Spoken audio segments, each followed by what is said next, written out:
talk about. We're starting Module 6 tonight, so this is the trauma section.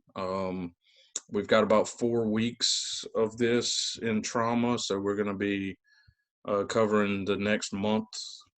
That's going to take us like most of the way through March, and then we've got the finishing up short sections to get us through April, and by the second half of April we'll be into the TSOP and testing and all that stuff, and this will finish up in the first week of May for you. So we've got a couple months left in the class. We've got about probably 8 or 10 chapters left in the book. So we're going to talk 2 chapters tonight about trauma. We're going to talk about the incident command system. We're going to talk about triage and mass casualty incidents, those types of things. Your labs this week, Wednesday night, Thursday morning. Remember that you've got your module exam for the medical section, and then once that's done, we'll get into the trauma lab parts of it. So we'll be doing some triage and that sort of stuff in the labs. We'll be doing some trauma assessments, working on the initial parts of the trauma assessments, and then triage for your lab after your module exam. Hey, Cliff. Yes. Have you unlocked module 6 yet? Is it? It won't let me sign up for the next week. Really? So Dimitri, mine on the last module that closed out today, it kept saying that I needed to click that I did the self-evaluation or the week that I was going this week. If you unclick it, don't click that box, because when I clicked it, it wouldn't let me go further. I had to unclick it, and then it would open up the next module. Okay, unclick which box? The one at the very bottom, the one with the questionnaire as to which lab you're going to. Okay. Mm-hmm. If you unclick it and state that you haven't done it, it'll unlock it. Really? Okay. Yeah, I don't know why. Tell me I haven't. Okay, I'm gonna check it out. Thank you. Yeah, that's weird because I was just looking at mine and it's the same thing. Oh, you know what? It's because it says it's incomplete. Right, and I know I completed everything. Here, let me see if I can fix that real quick. Yeah, Dimitri, if you just unclick it, it'll let you go to the next module. Because I was like, what the hell? Like I clicked all the boxes. I did all my stuff on that module. When I clicked the last freaking box, it kept saying it was incomplete. Please do it. And I was like, I know. That's why, Cliff, you probably got like 7 different fucking answer choices of which place I was going. But that's why I had to unclick it, and then it would open the next module.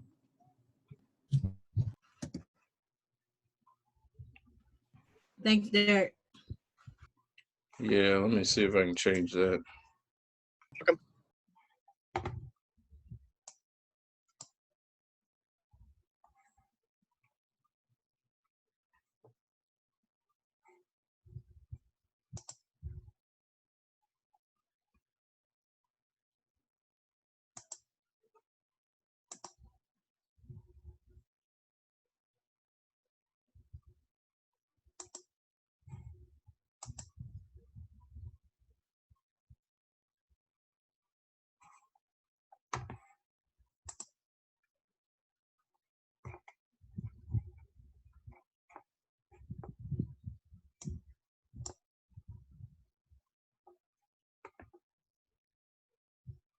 If I can get this changed, you guys might have to go back in there and click that box. We'll see.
All right, it might be fixed now, you guys. If you log in and out of my courses, you'll see it. It might be fixed. So hopefully it says that you have to click that you have done that assessment or that questionnaire, and then it should open.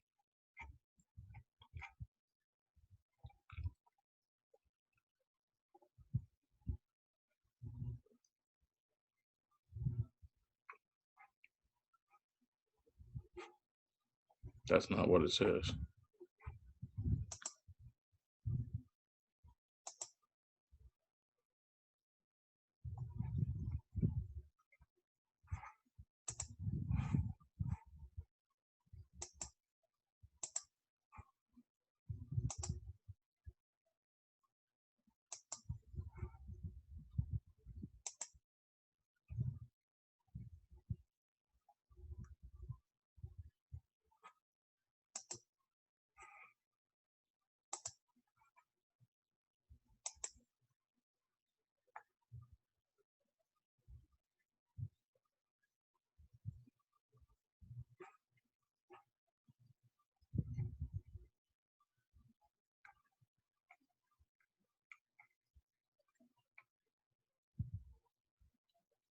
All right.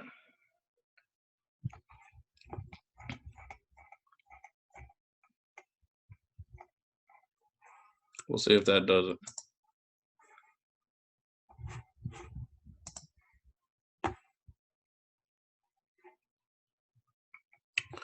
Okay, so let's get into these two chapters. We're going to be doing tonight. We're going to be covering chapters 33 and 34 in your book. 33 is going to be dealing with mass casualty stuff, incident command, triage, those types of things. And then 34 is going to get into your mechanism of injury. It's going to give you all of the science behind the traumas as far as how objects move and inertia and those types of things. And then we'll get into those trauma assessments. So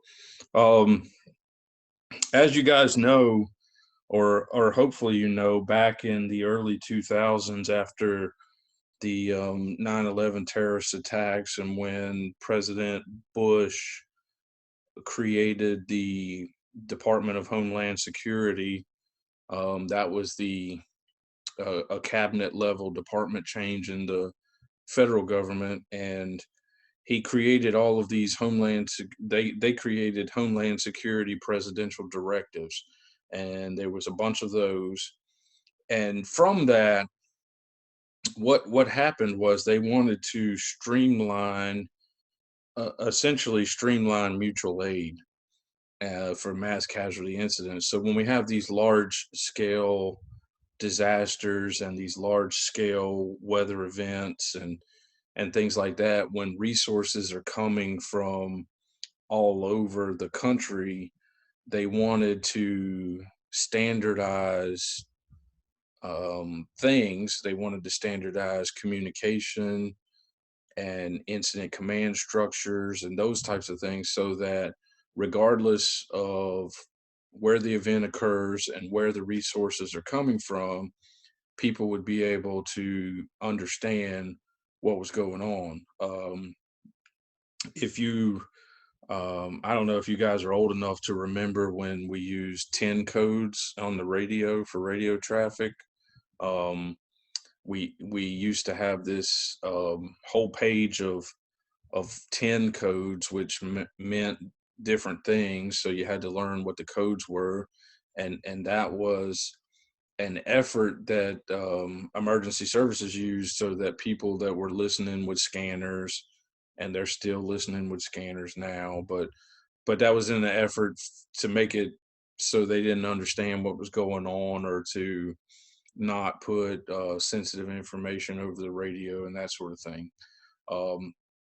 These Homeland Security presidential directives changed all that, and they went to a system of using plain English to talk about what you're doing, rather than these series of codes. And the problem with the 10 codes was that they were different. There was no standard set of them, so that in different areas of the country, that same number 10 code might mean something different. So, you know, a 1018 did not mean the same thing everywhere in the country. And that was a little confusing. So if you brought in people from the middle of the country or the western part of the country to help you with your large scale disaster, they didn't have the same understanding that you did when these 10 codes were talked about on the radio. So you get a lot of confusion, a lot of miscommunication, and this was designed to help with that. If you're ever on a large scene, if you're ever on an incident that goes wrong, if you're on a fire where there's injuries, or if you're on a disaster, mass casualty disaster thing, one of these active shooter things,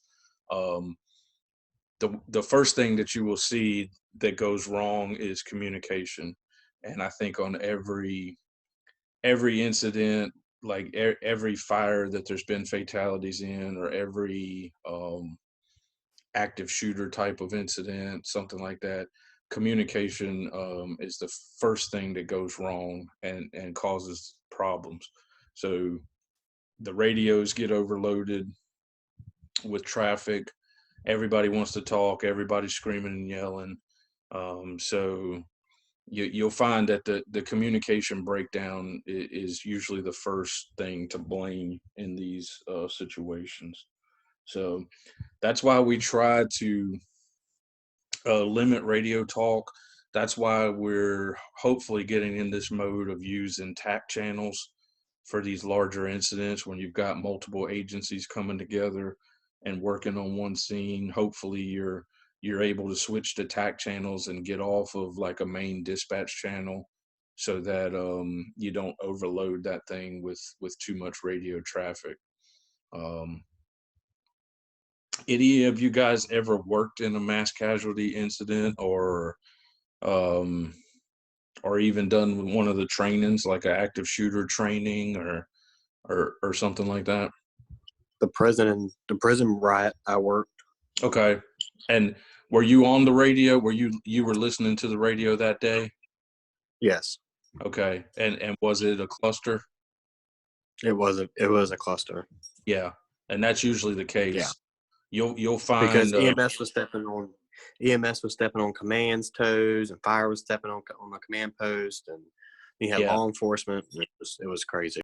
Yeah. And that is usually what we find every time we have one of those types of incidents, is when there's a debrief or a critique done, that is usually the first thing that comes up, and the biggest problem is a communication type of problem. It used to be, when everybody was on an old VHF system or a UHF system, we didn't have their frequency programmed in our radio, so we couldn't talk to them.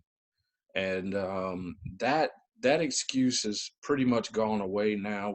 A lot of people are on the 800 system, and it's a lot easier to have those channels programmed in. Most agencies are more proactive about programming in channels of all of the surrounding agencies that they're going to use. So hopefully that's pretty much getting resolved. The only problem now is essentially the amount of radio traffic that's going on, because now everybody has a radio and everybody wants to talk on it. So the amount of traffic that we're dealing with, and then the command and control of it. So if you don't have a good, strong incident command system that can limit the radio chatter and where it's going, then you're going to have a huge overload of traffic, and people aren't going to get messages. They won't be able to hear them. People are getting walked on, stepped on, and it just becomes a bad deal. So so the plain English was brought about for us. So now, and when we check in route on a call, that we get dispatched to a call, we check in route, and typically we'll either say that we're en route to the location or that we're responding to the location. And we don't use some coded number or coded message for that action. Same when we check on scene, we just we typically say that we're on scene, or we may be on scene and give the location. And that's that change that came about, because prior to that, prior to the early 2000s, back in the 90s, right around the turn of the century, that's what we were doing. We were using these numbered 10 codes, and you're not old enough for that, are you, Derek? You didn't go back that far, did you? What? To 2004. 2000? Yeah, the year. I wasn't in EMS. No. Were you in emergency services at all then, or were you too young? I was too young. Okay. So that was the deal back then. They had these numbered systems, and you can probably look those things up if you wanted to see what they are and what they mean. And when vehicles checked in service or checked out of service, there was a code number for it: en route, on scene. Well, I know like Pasquotank Sheriff, they still do like 10-8 and then 10-7. That's sign off and sign in. Mm-hmm. When they're on duty, they'll 10-8 and then I think it's 10-7s and they sign off. Right. And some of the older people, if you're around them, they remember it, and they may even still use it sometimes, or it may slip, or some agencies are still kind of using them, even though these things were supposed to go away. But they especially law enforcement, they have a hard time letting go of that stuff and changing, because they don't want that sensitive information put out over the radio, and because they know people are listening with scanners, and so it's a hard thing for them to just let go and make this change into plain English. But if you have agencies coming together from multiple jurisdictions or multiple states for these large-scale incidences, everybody speaks English. So if you say you're responding to a location, then we know you're responding, as opposed to using some numbered code system where we may or may not understand what that means. Well, I know I've seen a change like in the last 2 or 3 years I've been working with Pasquotank. It's like they used to do a 1050 with injuries. Like they don't even do that anymore. They just say wreck with injuries. Right. Should say an accident, or a motor vehicle accident, or some kind of accident, or a wreck. Some just English worded description as opposed to that 10 code. So they should be getting rid of those things and not using them. They have, however, they've started going back to these coded things, because now they're dispatching with these dispatch codes to let us know, I guess, the severity of the call, or if there's other agencies responding with the call and that sort of thing, kind of prioritizing them. So that EMD stuff with the dispatches are, it used to be you'd get like a number and a letter system which reference their EMD flowchart books. Derek, I know you may have been in Pasquotank working when they used to do that. They would give you like a number and a letter type of call response, which told you how to respond to the call. If this was a lights and sirens response, or if this was a normal traffic drive response type of thing. They still do it. They're like, it's a Charlie 1, priority 1. I'm like, I don't even know what the hell a Charlie 1 is. Exactly. Okay. That's what I said. 1, 2, or 3. Go on. Just recently started using like Alpha, Bravo, Charlie, Delta, that sort of stuff. Exactly. And the problem that I have with this is, if you don't learn that system, when they say that, then you don't have any idea how to respond or what's responding, or that sort of thing. Now, some agencies are using priority responses, so they'll give you a a priority number or a priority letter response. So, but I tell people, you know, in the emergency services world, we have two responses. So we're either responding with lights and sirens or we're driving normal traffic. There is no other way to respond. Because, you know, there's no lights without siren response because everybody knows that's illegal.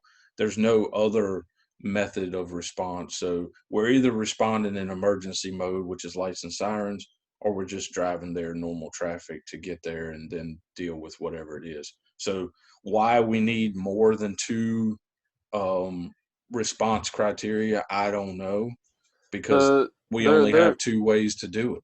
Yeah, their reasoning behind having like different ones is like some of them are a basic truck, at least an intermediate truck, and then like at least a paramedic.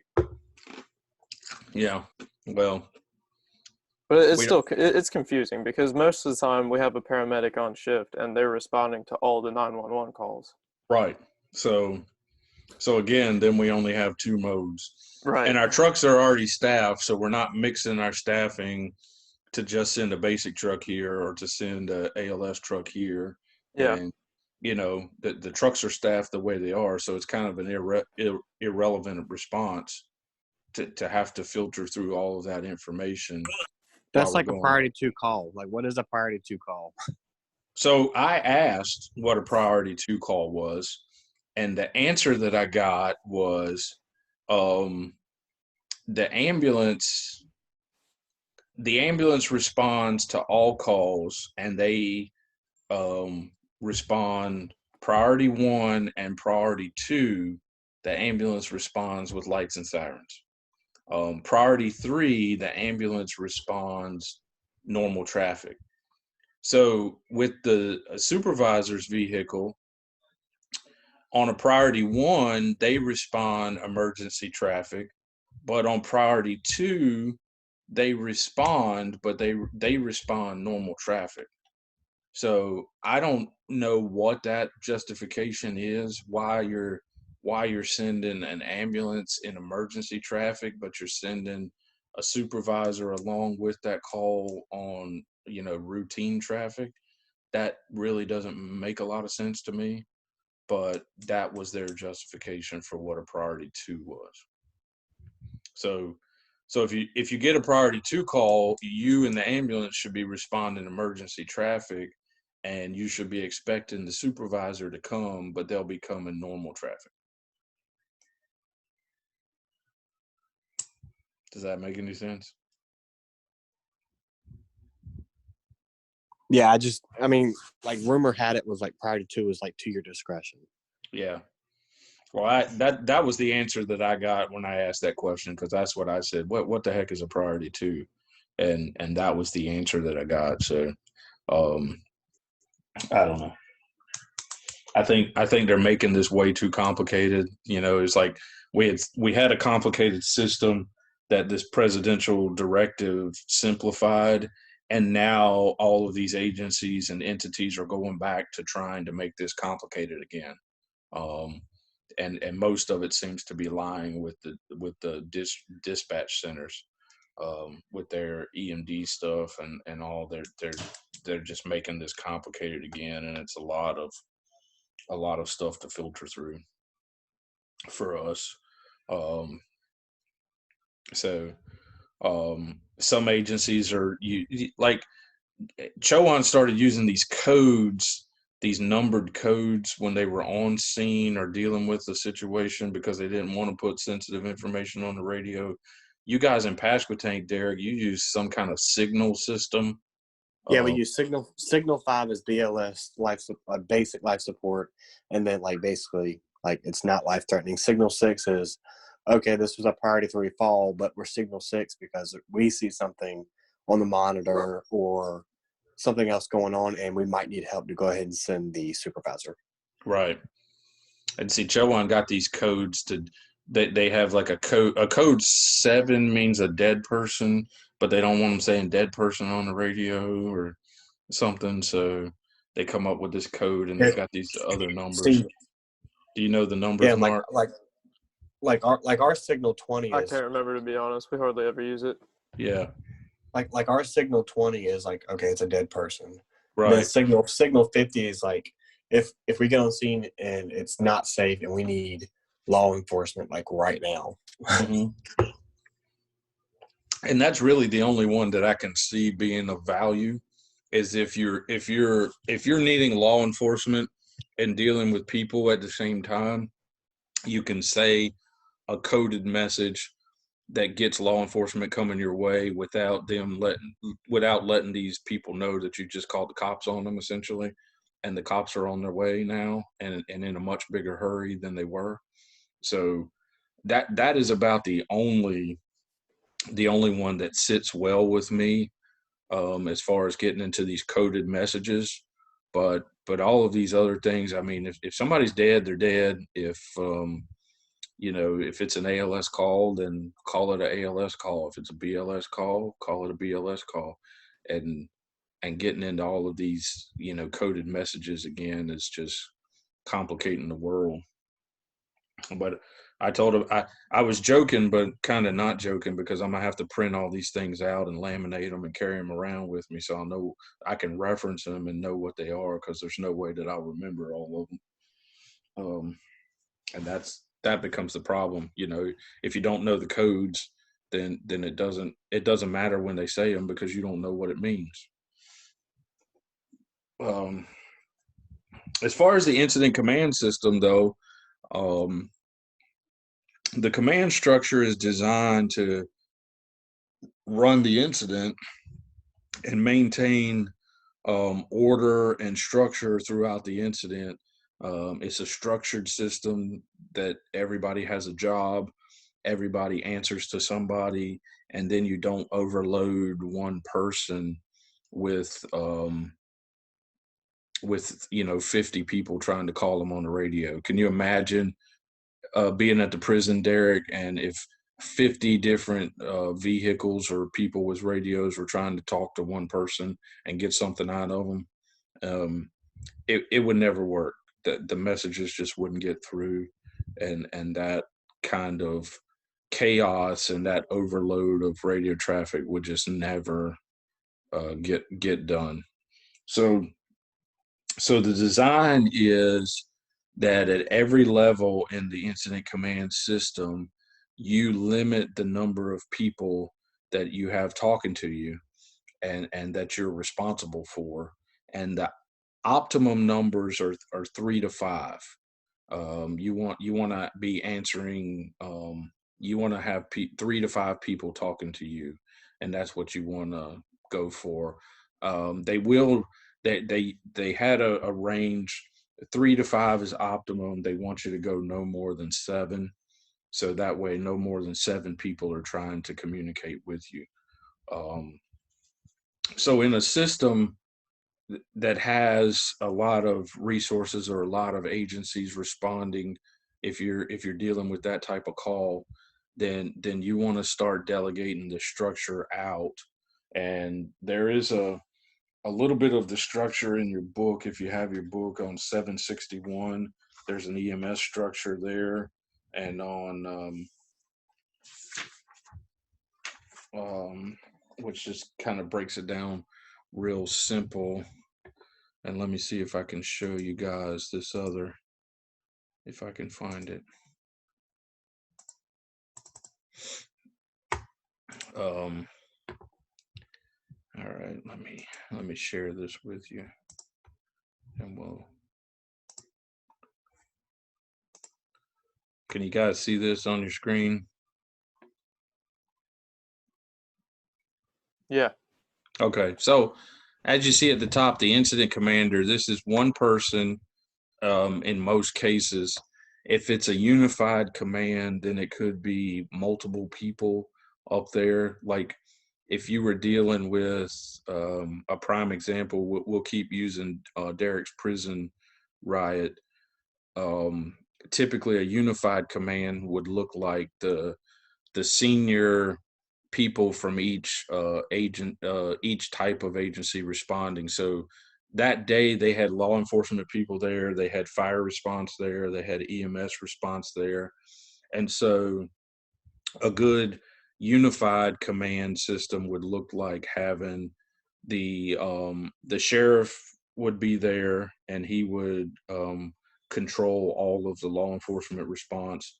The EMS director would be there, and the fire chief would be there, and those three people would make up the incident command um, entity, and that would be a unified command. So those three would be working together, but each one would run their respective type of work. So the fire chief would control all of the fire responding units. The EMS director would control all of the EMS responding units, and then the sheriff would control all of the law enforcement responding units.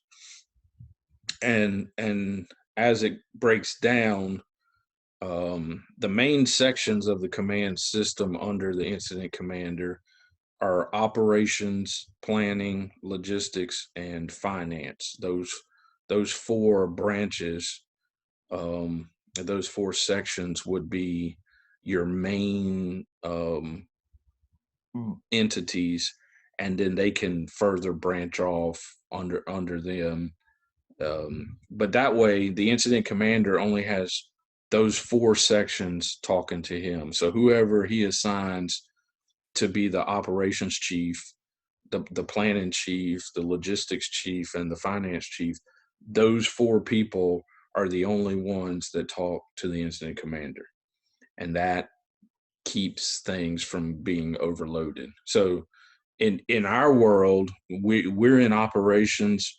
We're probably always going to be in operations most of the time when we respond to calls or respond to a large scale incident. And so we're going to fall somewhere under this operations chief. And in a lot of cases, if you have like for Pasquotank, Derek, probably your shift supervisor would be the operations chief in this system if it was kind of an EMS type of response thing. For the fire section, typically like battalion chiefs or above, maybe down to a captain level, but usually a battalion chiefs or above might be the operations chiefs for that type of system, and they're going to run all of the operational stuff. So from the perspective of like that prison riot, the operations chief is going to be in charge of actually dealing with the incident. The incident commander is dealing with all of the resources that are responding, and they're dealing with the entire incident as a whole. But the operations chief, he is going to be dealing with mitigating these hazards and stabilizing the situation. So in that case, he's dealing with gaining access into the prison, making sure that all the fires are put out, making sure all the patients are taken care of, and that they're getting sent to the facilities that they need to. And when all of these hazards are dealt with, then we can look at terminating this incident. So he's probably, whoever gets this operations chief job, they're probably going to be one of the busiest people on any scene. The planning section is more of a long-term event. If this is an event that's going to go for multiple days or even into weeks, that planning section, what'll happen is things will get broken down into shifts for the multiple days or weeks, and then the planning section will meet and they will actually write up a plan. This is what we want to accomplish in this work period. So for this shift of time, we want to get these things done.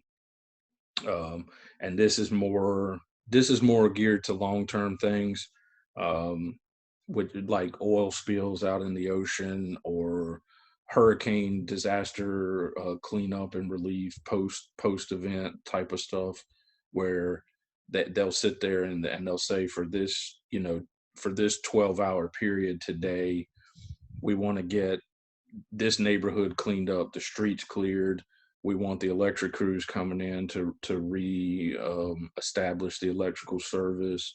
We want to do a search of this neighborhood to make sure there's no unsafe structures, there's nobody injured that we haven't found, that sort of thing. So they'll write the plans, and when they write the plans, then it comes back over to the operations people, and they'll go out and put those operations into effect and try to accomplish those plans. And we know how things go. Things come up, things change. So all of this is fluid and nothing is really set in stone, but it is a written plan. There are some, FEMA has some forms for the planning section. And if you're assigned to the planning section, that's what you're doing. You're filling out these forms, you're writing a plan, and then those forms will get transferred over to operations so he can get those assigned to all of the crews that are out in the field doing this work. Logistics are going to be more of a long-term event as well. The logistics, they're the people that get stuff. If you need stuff, they get stuff. So the long-term events, you got to take care of your workers. So especially in the emergency services work, if this is a fire that's burning for 2 or 3 days, we've got to be able to rotate crews in. They've got to have places to go to the bathroom. They've got to have places to get food. They're going to need to eat. They're going to need to rest. We're going to need to rotate them out. So the logistics comes in, and they get that stuff. If you need, dump truckloads of sand, they're going to get that stuff for you. If you need lumber, they're going to get that stuff for you. So those are the people that are finding it. They're making the calls. They're getting deliveries. They're figuring everything out and how to get it to you. You tell them what you need, they figure out how to find it. And then the last one is the finance, and they are the money trackers. They're keeping up with all the bills.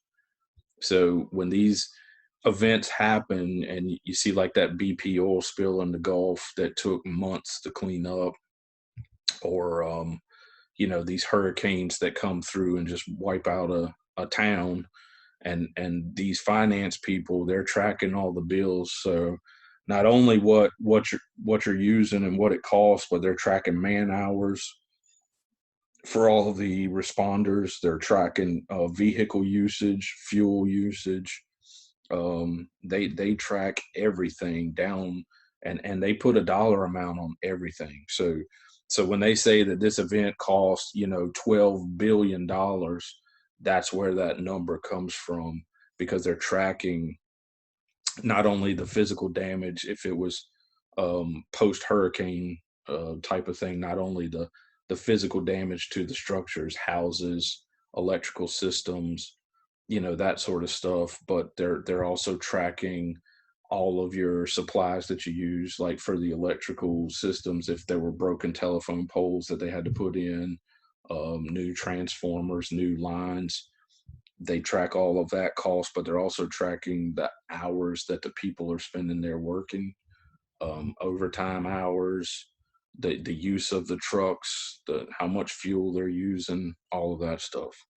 So it gets real in depth in these bigger situations, and it's a ton of it's actually a ton of paperwork. So aside from the operations section, most of these other sections are usually doing paperwork.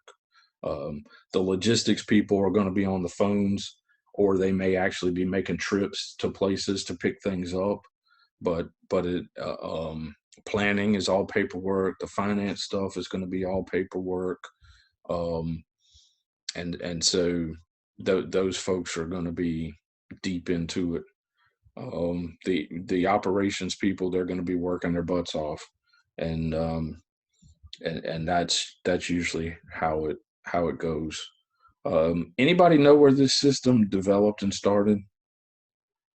The incident command system.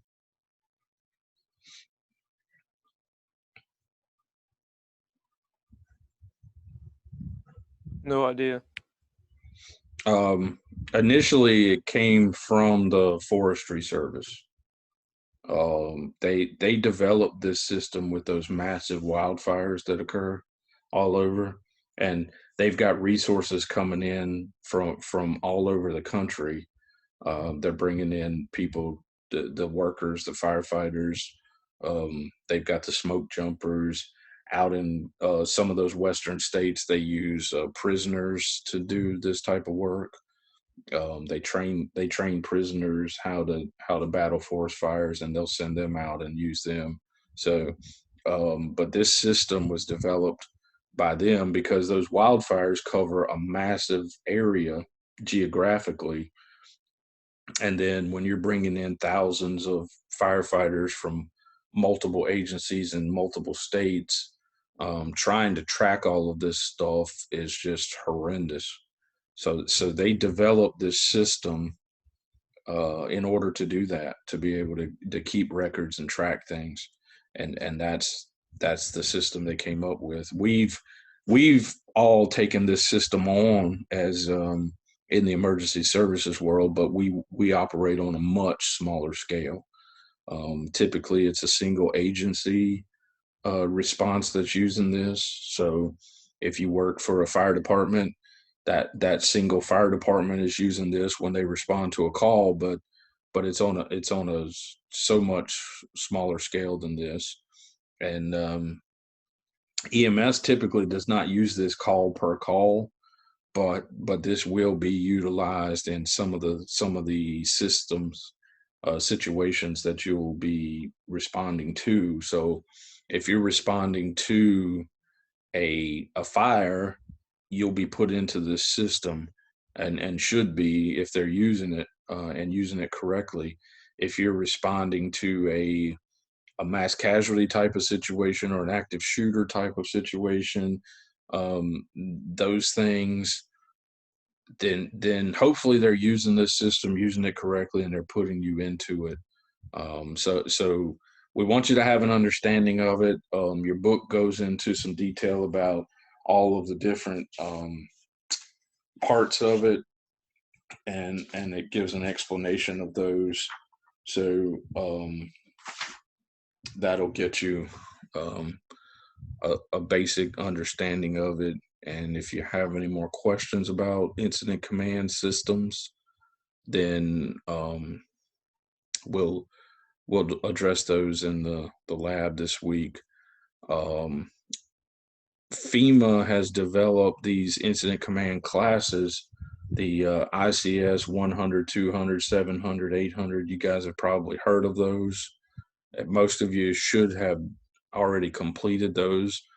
Those are all online classes that you can take through FEMA, and it gives you a good general knowledge understanding of incident command systems.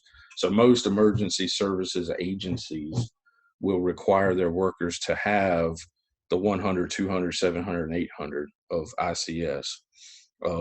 They do have a 300 and 400 class, which is a large scale incidents, and it gets more broad and more a lot more headache to it. But you have to go to class to do that, because they're going to run these large scale incident exercises in those classes. So if you want to do 300 and 400, those classes get scheduled, but they're classroom classes. The 1, 2, 7, and 8 you can do online. So if you haven't done them, I encourage you to go to FEMA's website, look them up. You can log in. You can do it. They give you a printable certificate of completion at the end of them that says you've done them. And most agencies are going to require those for you to have. So something to get under your belt. You know if that's part of Con Ed? Because I had to do that for my basic class. I don't know if it's a Con Ed program. Usually it's a one-time thing. Mm-hmm. Mark, are you talking about the 1, 2, 7, and 800? Yeah. You shouldn't have to do it again. You should have already done it to be even working. Well, Right. yeah, no, I did it as part of my basic class. They made us do it then, but I didn't know if it expired or anything. No, it's a one-time thing, and you should once you've done it once, you have it. You should have those printable certificate things of completion from FEMA, and you have to have a FEMA account. So I think it saves it in there. You can go back and look, but it shouldn't expire. And also, we had to have it for Gates County. It was mandatory for us to be able to work SARS. Anytime you go to do search and rescue, we had to have it. Yeah, because those search and rescue events are they're big ICS commands on those. Right. So that structure should be in place. It should be well established, and hopefully it's well managed. But most employers now in emergency services, whether it's EMS or fire or law enforcement, they make you do those, at least those 4 classes, so that you have an understanding of the system and how it's supposed to work, and then you can be plugged into those parts and pieces to help it. All right, let's talk about triage. We're going to talk about mass casualty incidents. Somebody define a mass casualty incident for me. A mass casualty incident is when you come up to a scene and it's more patients than your resources you have. Okay. So any situation that overwhelms your response resources can be considered a mass casualty incident. So there's no minimum number of patients that you need, because everybody's system is different, everybody's resources are different, everybody's capabilities are different. So what would be a mass casualty incident in Perquimans County may not be a mass casualty incident in Pasquotank County, because Pasquotank has a larger system with more ambulances and more people working on duty. So they may be able to handle a vehicle accident with 10 patients that need to be transported, where Perquimans County is probably not going to be able to handle that by themselves, and they're going to get overwhelmed and overrun pretty quick. So any incident that overruns and overwhelms your resources is a mass casualty incident. I used to work in years ago. I worked in Washington County with Washington County EMS, and I was there working when they switched their system. Their system was an AEMT level system, and they upgraded it to a paramedic level system. So I was there when they made that change. But there's a hospital in Washington County in Plymouth, and that emergency room, their emergency room in that hospital only has 4 beds. So the emergency department can deal with 4 patients at a time. And if they get more patients than that, they don't have anywhere to put them. There's no other beds, there's no other space that they can extend to. So it doesn't take much of an incident to overrun that emergency department over there with a 4-bed ER system. So those are the things that you need to consider when you're out in the field. It's a good thing to know your resources and know what's available, and know where you're heading, what their availability is. That's why a lot of these hospitals want you to give them a call and a heads up as soon as you can, if you know that you're having a large incident and you're bringing them a lot of patients. Now, Albemarle can handle a lot of patients. They got about 30 or 40 ER beds in there. So they could physically absorb a lot of patients, but they may not have the staffing right away to absorb that many patients. So they need as much notice as they can to draw some workers in. They may have to, call some people back to work, or they may have to shuffle some people around in the hospital to get some nurses down from other units to do some things, or get a couple extra doctors in there to start some things up. So that's good. So it's good to know your resources and where you're sending patients in this incident, because all of them probably are not going to go to the same facility. You may have to spread them out and send them on somewhere else. And we're going to discuss decisions to send people in just a bit. But first, we're going to talk about the triage system. So the state of North Carolina adopted the START triage system, and that's what you guys should have on your ambulances right now.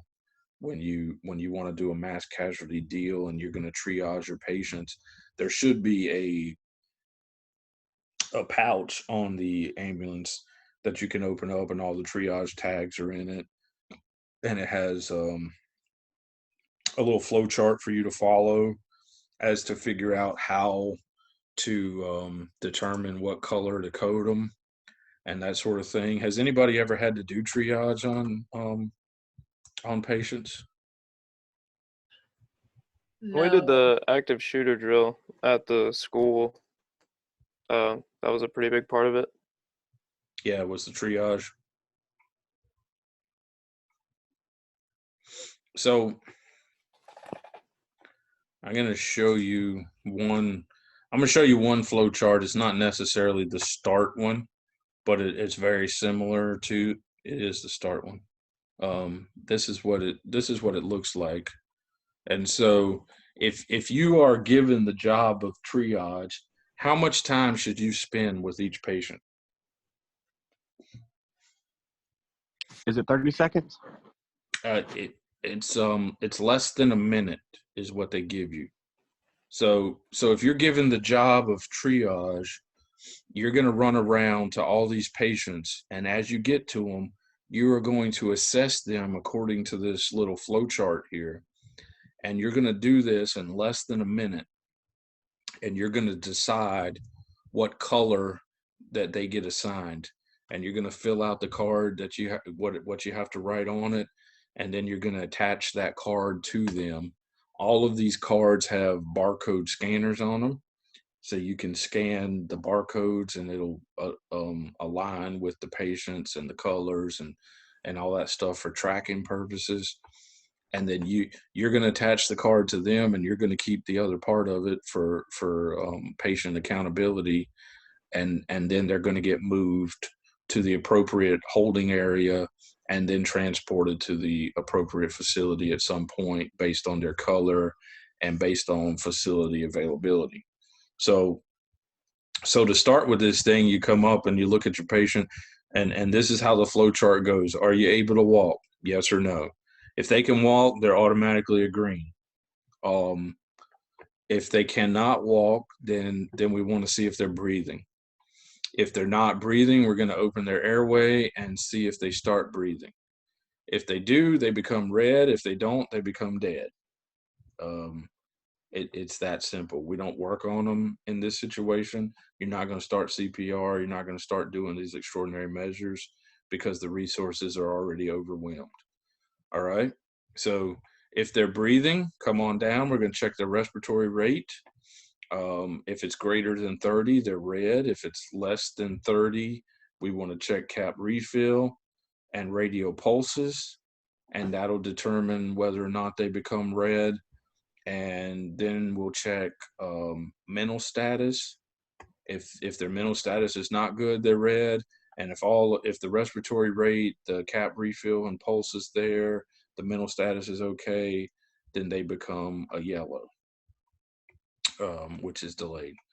And that is how this system is designed to work. It's very deliberate and it's very fast.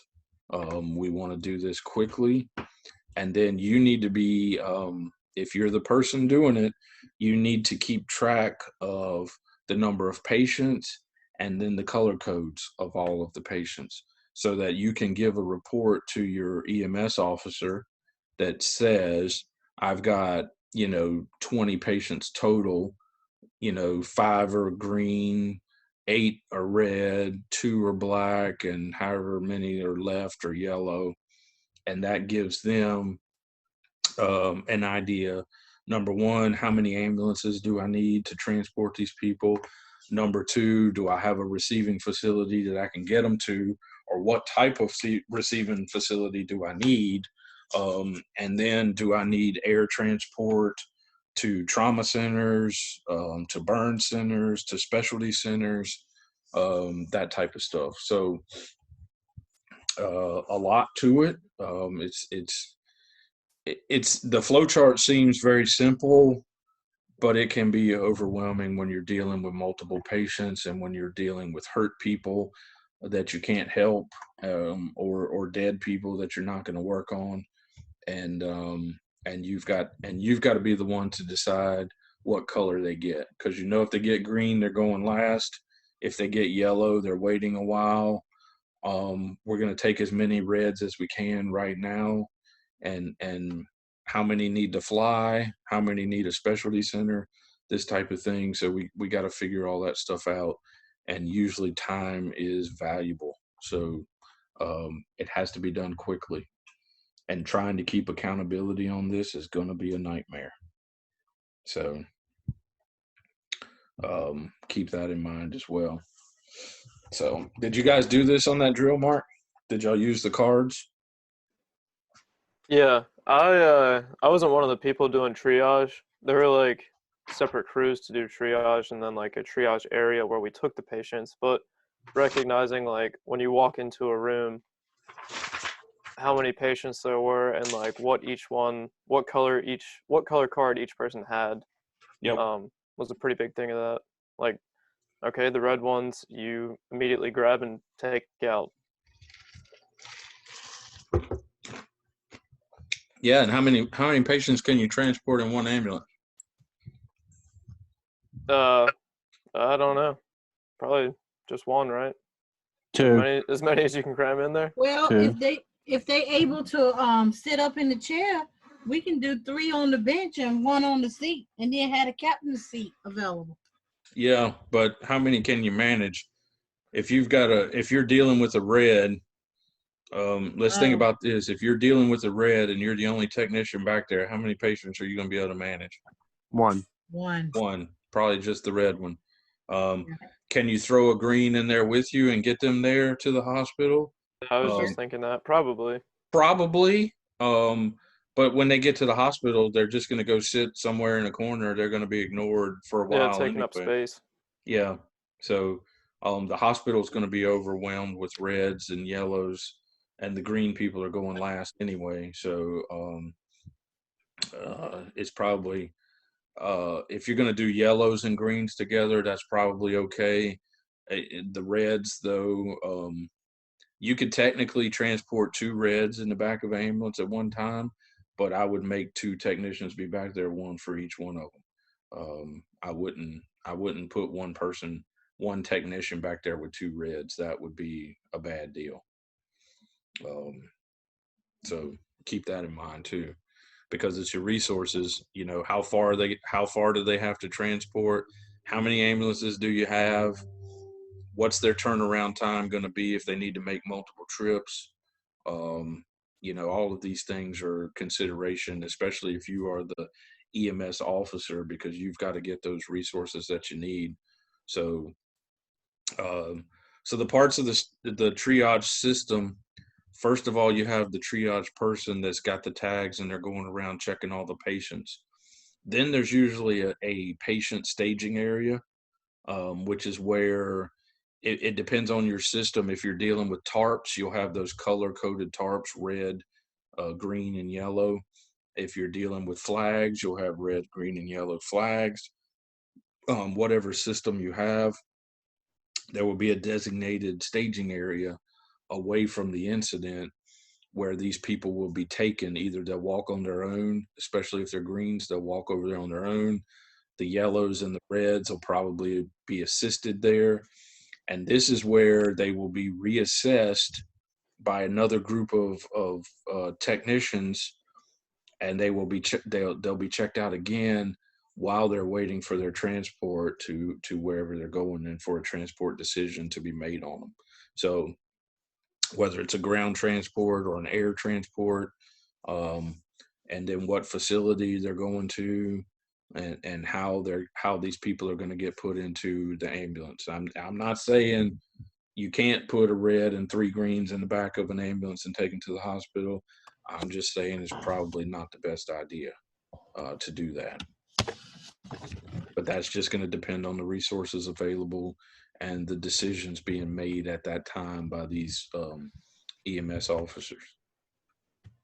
So when you've got all these people looking you in the face and they're all hurt and they all need attention, it may have some influence on your decision to do these things. But you should also, if you're going to be that EMS officer, take into account the technician that's in the back of the truck and what they need to do, what they need to focus on.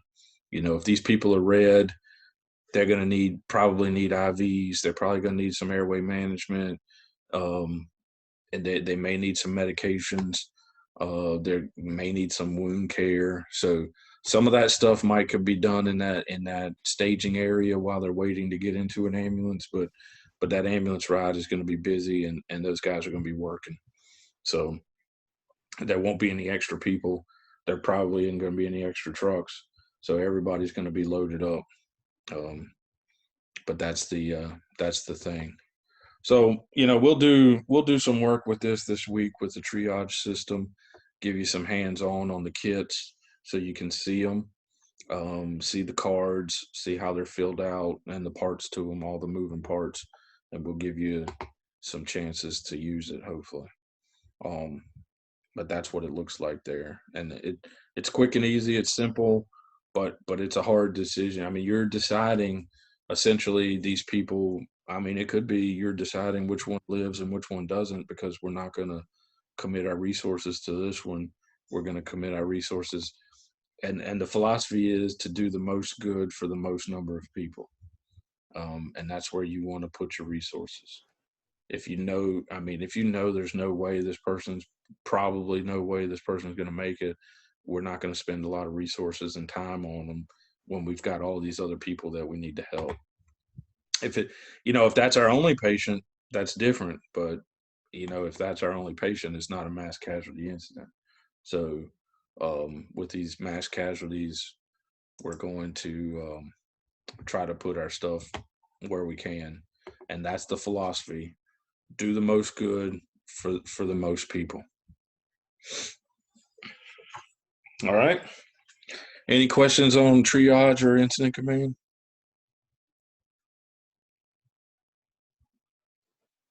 Nah, it's quite a lot, and I just feel like practice or actually using it is what's really gonna have to happen to hammer at home. Yeah, it takes a little work, especially in these more leadership roles.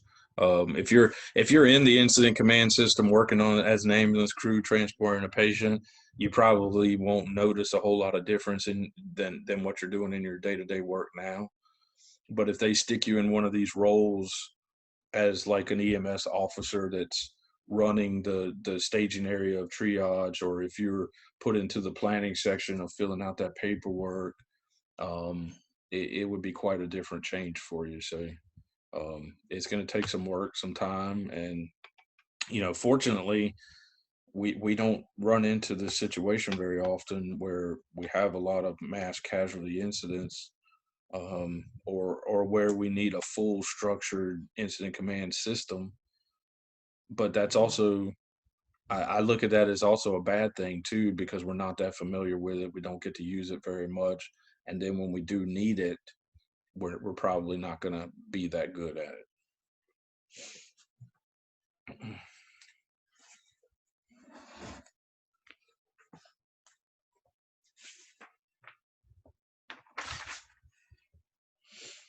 All right. So chapter 34, this is the last thing we're going to talk about tonight. Chapter 34 talks about the actual trauma itself. We're going to talk about kinetics and inertia and all of the science behind motion and what happens, and then how we assess these folks. So think about a car accident. One car runs into something, whether it hits a tree or a house or a wall or another car. If this car hits a tree, how many impacts are there from the perspective of the person that's driving? 2 to 3, because you got the hit and then the hit of the body moving forward and moving back. Okay, she said 2 to 3. It's 3, I believe. Okay. 3 is usually the answer that you're going to see with a vehicle accident. Um, so think about the car. The car is moving forward, and then the car hits something, whether it's a tree or another vehicle. So that's the first impact, is the car hitting the other object. Um, the second impact is going to be for the people that are in the car. Most likely, these people in the car are going to be moving forward, and they're going to hit something in the car, whether it's the dash, the windshield, the steering wheel, the side doors. They're going to hit something. And then the third impact is going to be all of the organs in the body. They're still going to be moving forward, and they're going to hit the body structure. So if you've got heart and lungs moving forward, they're going to hit the rib cage. If you've got um, abdominal organs, there's really no bony structure for them to hit, but they're going to have a blunt hit into the abdominal wall of the person. So 3 impacts: the vehicle hitting the object, the person hitting something interior in the car, and then the organs in the body hitting the body structure.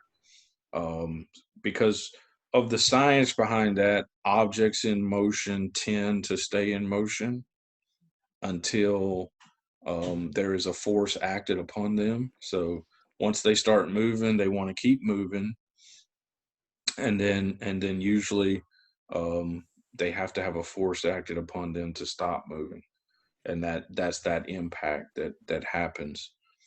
So we should expect these things. So in the traumatic events, we need to look at what happened at the event. So with if you're dealing with vehicle accidents, the actual car can tell you a lot about what happened.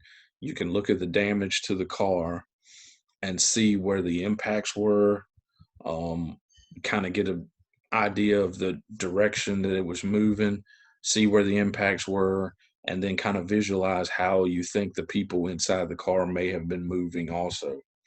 And that could lead us to discovery of what some potential injuries might be. If you look at those vehicles and see that spidered windshield, you would expect that somebody hit it. If there wasn't an outside object that hit it, then you would expect that somebody hit it. And typically, if you go up there and look at it, you may see like blood in the glass, or blood and hair in the glass, and that sort of thing, if they hit it on the inside, if they face planted into it, or that sort of thing. So those clues from the car can be quite important to helping you assess what type of injuries to look for, and what type of collision it was. Side impact collisions, if that car got T-boned, one side is probably worse than the other. If it gets T-boned in the passenger side, but there's nobody in the passenger side, it's probably not as bad as if it got T-boned in the driver's door. That's probably going to be bad for the driver. So those types of things, whether or not it has all of these safety features, the side curtain airbags, and all of these impact restraint type of things. We know that the most cars now have the airbags in the front dash, the dash, and the steering wheel. Maybe not all of them have the side stuff. So it just depends on what's activated and what the car looks like. So when you get on scene to these wrecks, take a minute to look at the car. And maybe you can't do it initially. You're focusing on the patient and you can't do it initially, but before you leave, try and take a second and look at the car and get a good assessment about what type of damage it has and what's going on with it. Have you guys seen those videos and things of people that prop their feet up on the dash when the airbags blow out? I have Holy not. shit! I can only imagine. Yeah, if you want some good, if you want to go down that rabbit hole when you don't have anything to do, go on YouTube and do a search on YouTube for the videos of that. They've got some video displays, but typically now what you'll see, if you've got, and usually these are girls that do this more so than guys that prop their feet up on the dash in the passenger seat. Um, I'm sure y'all seen it or know people that do it. Um, Derek and Mark, maybe you've had girlfriends that do this when you're riding around with them. They'll put their feet up on the dash, take their shoes off, put their feet up on the dash while they're sitting back in the chair in that front seat. But when that airbag blows out at the force that it does, it'll send both of their legs backwards. And usually these girls end up with leg fractures, hip fractures, um, serious deformities from the waist down, and lots of internal damage from this. And hopefully, what you're hoping is that those large vessels, the aorta coming down, and then the femoral arteries and veins and stuff like that, that they don't get cut or damaged in any way with these bones, because then they're probably going to bleed out in a short time frame. So if you want to see that, though, there's some videos out there. It's not, they use some dummies, those crash test dummies they do it with, and you can get a look at that, and it's not pretty at all for what happens to them.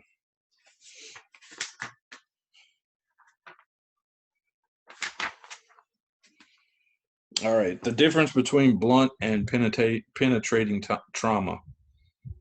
Blah, blah, blah, I can't talk. What's the difference between those two? Blunt trauma does not break the skin. Penetrating trauma penetrates the skin. Okay. So penetrating trauma is going to make some kind of hole, whether it's like a stab wound with a knife or rebar or something, or a gunshot wound where bullets are coming through you. That's a penetrating thing. Blunt trauma is going to be when your chest hits the steering wheel, and it may bruise, but it doesn't break the skin, so there's no external bleeding. So hitting the steering wheel, somebody hitting you with a baseball bat, something like that, blunt force trauma, but not breaking the skin and causing external bleeding. So is one preferred over the other? They both have their pros and cons. Spoken like a true person that can't make it. I prefer to have neither one done to me. Not done to you. Which one would you rather take care of? Penetrating. I would rather take care of a penetrating, because I know what a hole is, and I can put a what do you call it? God knows. I can put a dressing on that. The three-sided dressing. Mm-hmm. What's that called? Help me, Mark. Help her out. Occlusive. There you go. Occlusive dressing. Yes, thank you. Yes. I can put an occlusive dressing on that. Where blunt trauma, I don't know where he's bleeding from. Exactly. I think we feel, as EMS workers, we kind of feel a little more helpless with the blunt traumas, because we know there's internal bleeding when we see the bruising, but we can't get in there and do anything about it. So with the penetrating trauma, at least you can do some wound care. You guys remember Stop the Bleed stuff now? So they've got that Stop the Bleed campaign where they're actually packing the wound to stop the bleeding. We want to stop the bleeding fast, so you can actually pack into the wound now with your dressings to stop it, and you've got the tourniquets available to you so that we can get this stuff stopped if it's an extremity. You can put the tourniquets on and pack it if it's in the chest or abdomen region. then you can pack it and do the occlusive dressing on it and try to stop the bleeding. No tourniquets there. They frown when you put them under the chin or above the shoulders. So watch out for that.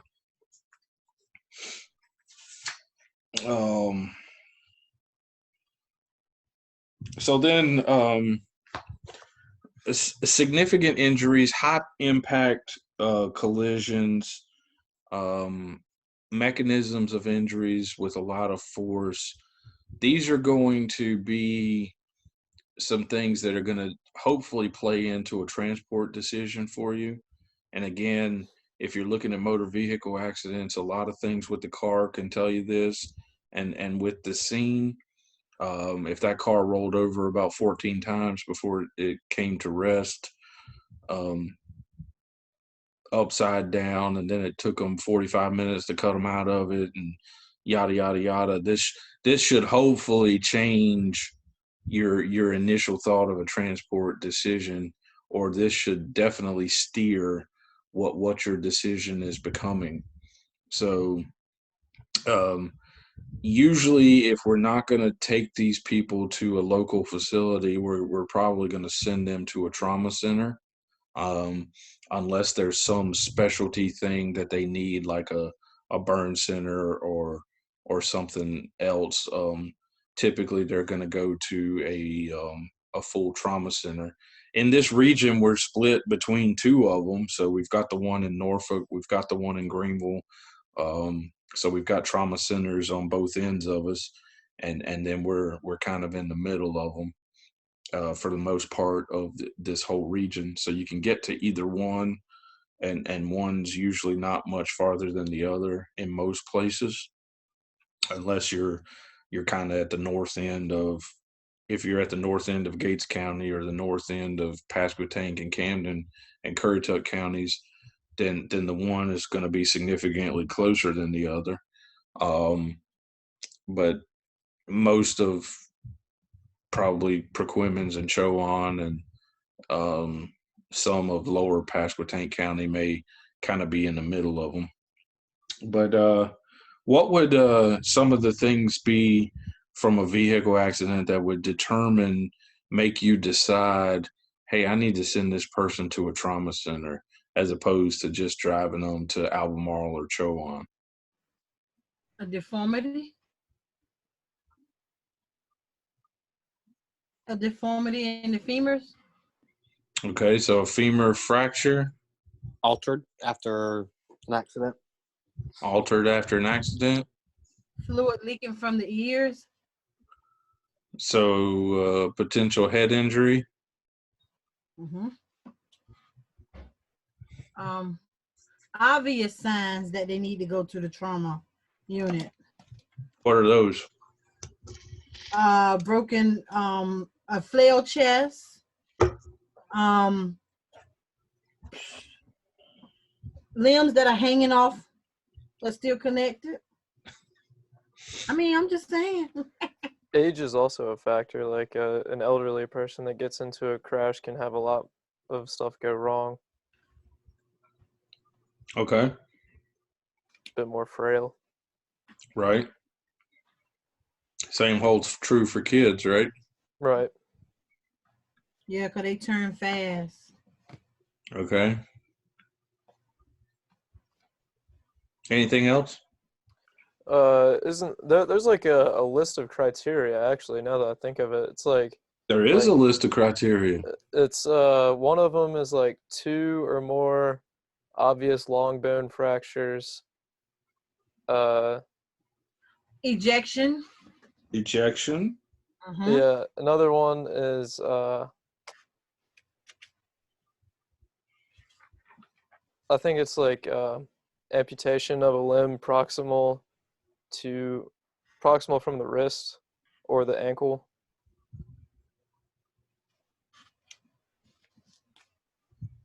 That's all I got. Maybe systolic blood pressure of less than 90. It says death of someone in the same vehicle. Death of someone in the same vehicle. That Motorcycle means that everybody else in the vehicle should be going to a trauma center. motorcycle crash at more than 20 miles per hour. Okay. Was any of that stuff that I said valid, or am I on a different planet?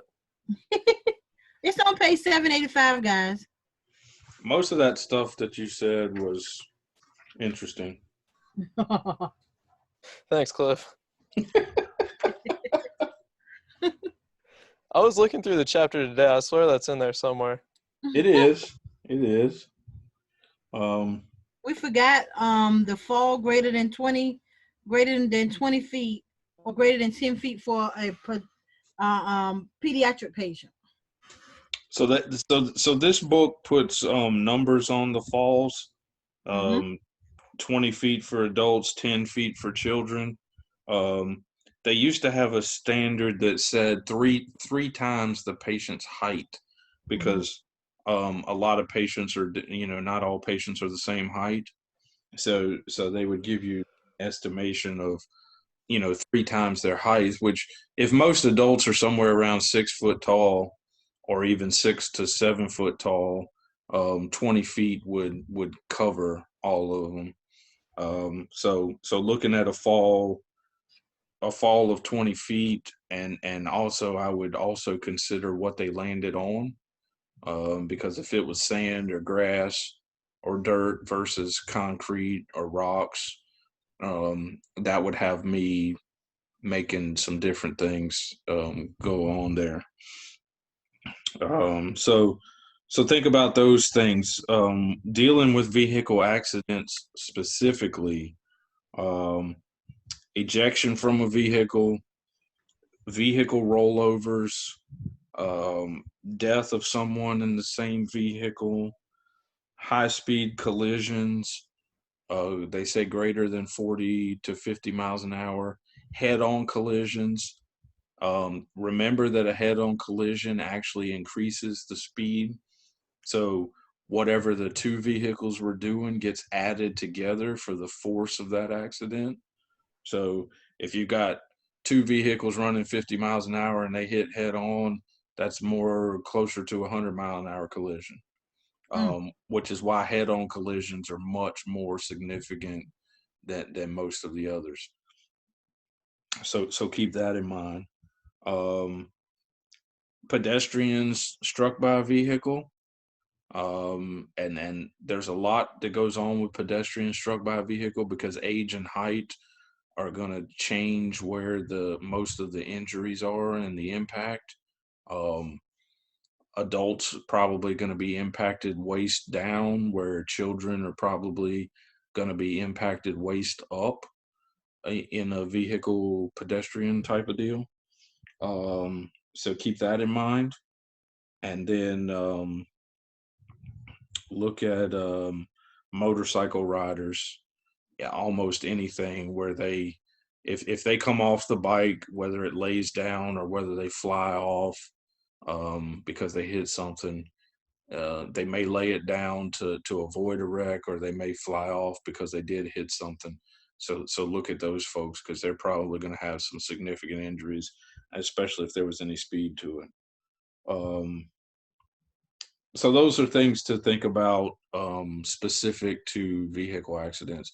For other traumatic things, the falls greater than 10 or 20 feet, penetrating traumas, especially anything between the neck and the waist. And then if it's a significant blunt trauma, if you find somebody beat in an alley with a baseball bat, then they're probably going to have some significant blunt trauma injuries, maybe even head trauma injuries. So these things, hopefully, if you're working on these folks on scene, I will caution you with just looking at your patient initially, and they seem like they're okay, their mental status is okay, they don't complain much of injuries. Don't let these things fool you and just say, okay, it's not a big deal, we're going to go on to the local hospital. Look at that mechanism of injury, take it into account. If it meets some of this criteria, I encourage you to err on the side of caution. I would rather send somebody to a trauma center that's okay than to send somebody to Chowan that needs a trauma center. because they're probably going to die. That's by the time these local hospitals get through their checklists and their protocols and they try to get these folks to a trauma center, I mean, you may be talking a few hours before they actually make it to the trauma center. So that could make a distinctive difference in the outcome. And if you anticipate, especially with penetrating traumas, if you anticipate that this patient needs surgery, do not send them to the local facilities if you know they don't do surgery. If a local facility doesn't do trauma surgery, then there's no point in taking a gunshot victim in there, right? They're not going to get fixed there. They're going to have to go somewhere else to get this surgery that they need. So let those things steer you to make good decisions about transport and where and how they're going.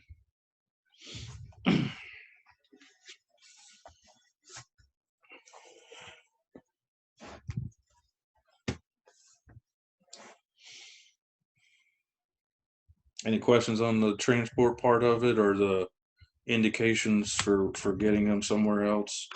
Don't be afraid for helicopters. They're there for a good reason. Hopefully you guys all know how to get them when you need them.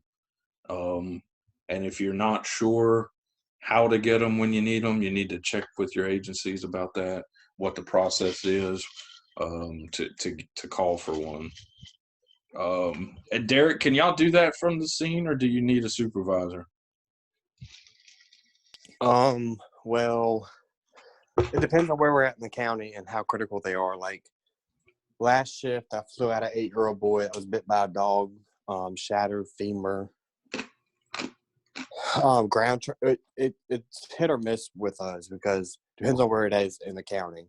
Mm-hmm. Like if it's in Weeksville area and they're a critical patient, we're going to land Nightingale at the hospital. But y'all can make that the ambulance crew can make that determination? Yes, because we on had, your own? Because all of our trucks were out last shift, and we had just cleared up from the hospital, and we cleared and dispatch told us that we had a call out at 12 for a boy that was attacked by a dog. You know, we were thinking, oh, it's probably nothing, just a little bite. Get there, and his femur's obviously, I felt crepitus. He had no distal pulse, no nothing. So I went ahead and auto-launched Nightingale to meet me at Station 12, which is in South Camden. Yeah. And then that's when our supervisor heard me say that, and he met us at the landing zone. Yeah. Because, we were in deep, we were down Old Track, Camden Point way. Oh, yeah, that's way out there. Yeah, so ground transport would have been an hour and 30. With no pulse, that's bad. Yeah, versus just landing a bird at Station 12 and getting them there in 30, 45. Was the helicopter there when you got there, or did you have to still wait on them? Oh, they pulled up. They were landing right after we pulled up. That's great. That works out good. So yeah, some agencies will give that authority to each responding truck. So your ambulance crew, when you go to the scene, you can make that decision on your own. Other agencies may want you to run that through the supervisor, or they may only give that authority to supervisor. So, well, Cliff, however it works, make sure you just know what the process is. See, at Gates, our paramedic chase each one, priority 1 and 2, and they make the decision. They go ahead on and get the bird in the air when we leave out to go to the scene. Okay. Depending on dispatch, that way they can turn them around if they don't need them. Yeah. That works out great too. So my very first shift in Gates County, me and Demetra flew out of wreck. We surely did. Go. All those wrecks in Gates County seem to be something. Oh yeah. When they do it right over there. They don't play when they do it, I tell you. Yeah. So there is we're getting ready to get into the assessment, but before we do, in your book, if you got your textbook and you go to page 793, there is a 2011 guideline for field triage of injured patients. And this was like a lot of the stuff that Mark was just talking about with blood pressure, with vital sign type things to steer you in conjunction with what the actual injuries are and the mechanisms of injury. And this is a lot of the flow chart that if you follow this thing, hopefully this will get you to the right destination. And this will tell you whether or not your patient needs a trauma center versus the local facilities. So I'm sure this is hard to remember, all of this information. So the very bold statement across the bottom of that page says, when in doubt, transport to a trauma center.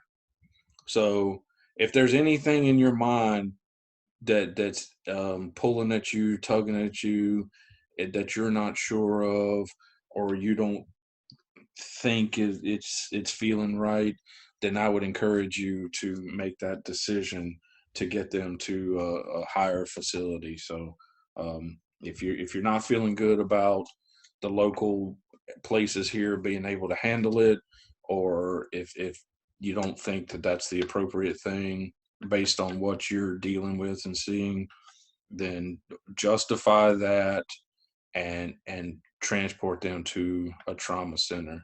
Whether you can call a helicopter and do it, or if you have to drive them there, whatever it is, then you can get that done and get them there. All right. Any questions about that stuff? The last thing that we're going to go over is the assessment. So we're going to be doing this in the skills lab for the next few weeks.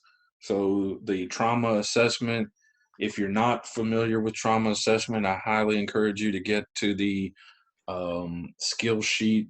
There's a patient assessment for trauma.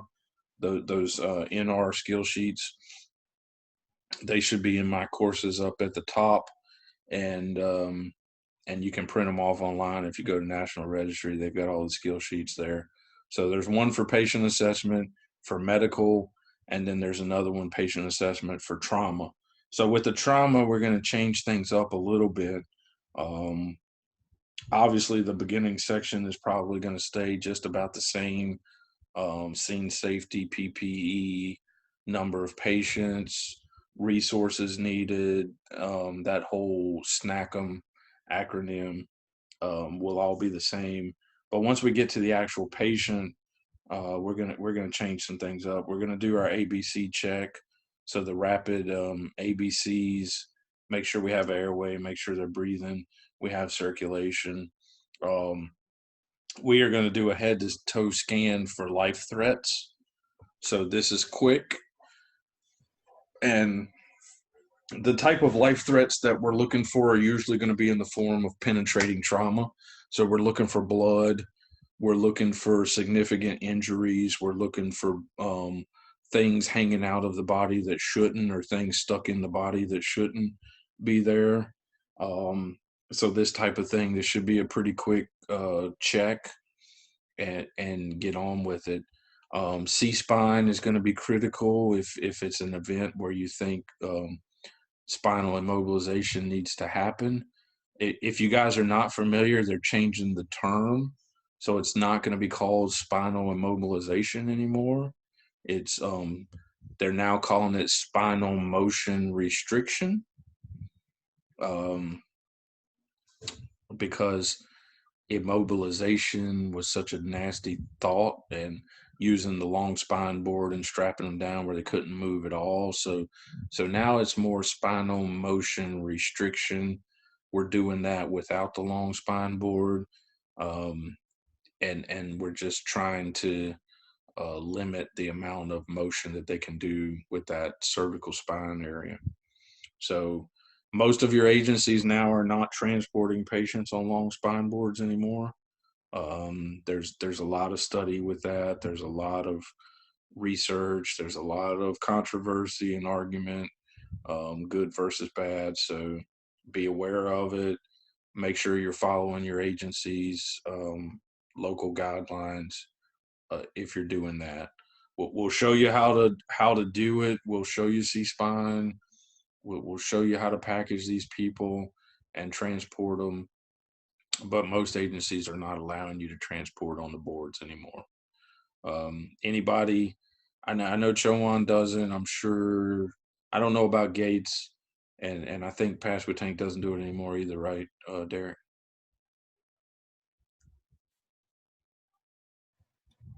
You talking about arm boards? No. Yeah. Is Gates doing that, Dimitri? Nope.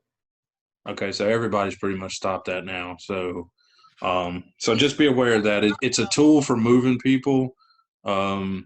That's what it's designed for. It's designed to move people. It's not designed to strap people down to it and transport them and leave them there and torture them for hours and hours while they go to X-ray and everything else, like we used to do. Well, see, like some Nightingale crews, they're just like, just leave them on the board. So I mean, it just depends. Yeah, well, they do it for ease of moving them. Like I said, the board was designed to move people, and you can move people easily, and that's what because you can lift that board and move them stretcher to stretcher real easy. And it's interesting that they don't dump them off of it and get them off when they get them on their stretcher. Yeah. So we still have them on the truck just in case. You can still use them. You can move people around with them all day long.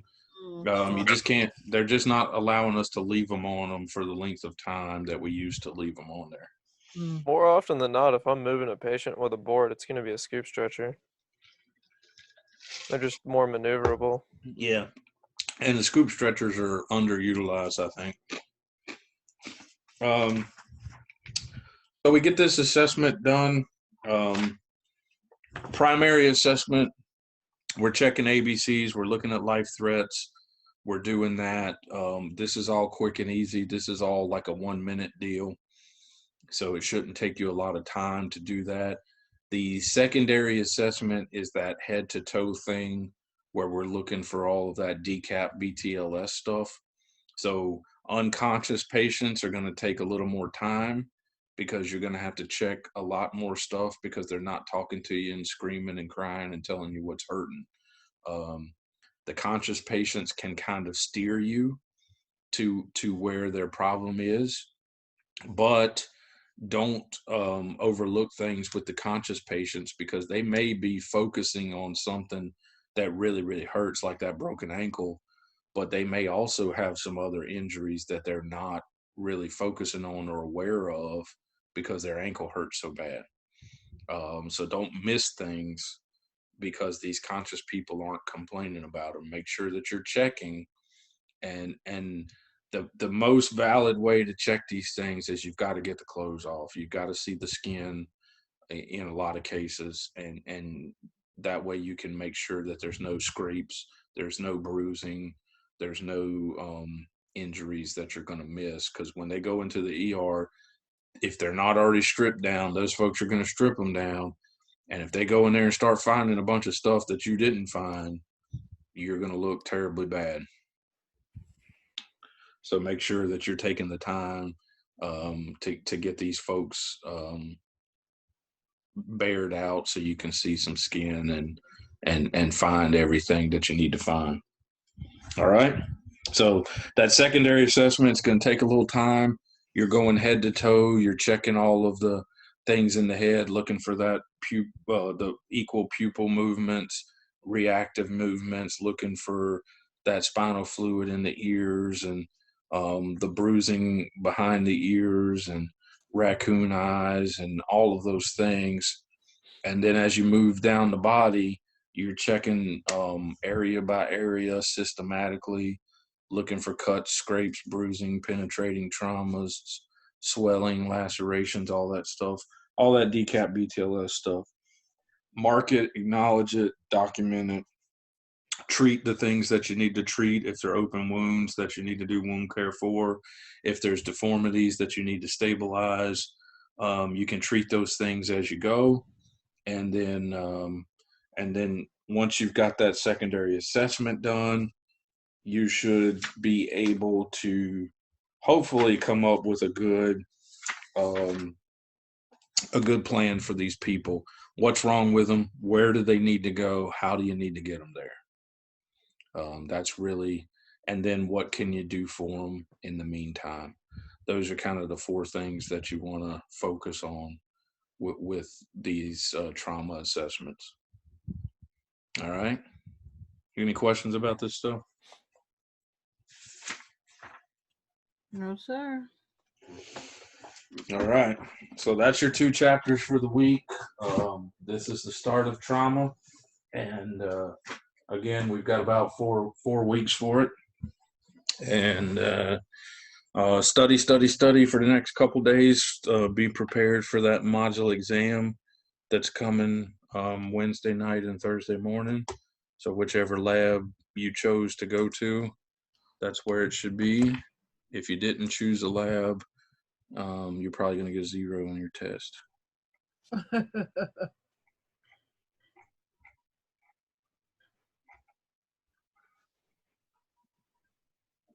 Demetria was the only one that laughed. Because 0 on the test. Can't afford that. No, you can't afford that. That's hard. All right. So 80 question test. 80 question test. Just like before, same format. It's multiple choice, 80 questions. Like I said, the only trouble with this one is it's spread over so many chapters in the book. So you've got, you got 13 chapters to get through on the whole medical section, and that's the biggest one that we have in this book. So once you get through that, the trauma section is a lot smaller, and then the special section at the end will be even smaller than that. So is that OB? OB, pediatrics, geriatrics. Okay. Those types of special populations. All right.